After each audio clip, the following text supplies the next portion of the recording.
Hello everyone, in this video I'm going to show you how to put your Greenlight card on Cash App. It's very easy thing to do. You have to just open your Cash App mobile application over your devices. Tap on the banking tab which looks like a house or bank icon at the bottom of the screen. You will find it there.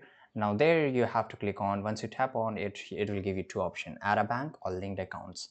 So choose to click on debit card. Basically you can just click on linked accounts and it will ask you, do you want to link a credit card or debit card? Just choose a debit card, right?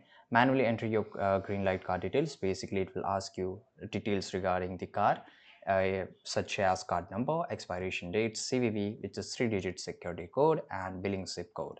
Now after entering it, make sure you just reconfirm it and confirm and save, right? Then just click on add card or save to complete the process. So this is how you can put your Greenlight card on the Cash App. I hope you found this video very useful. Subscribe.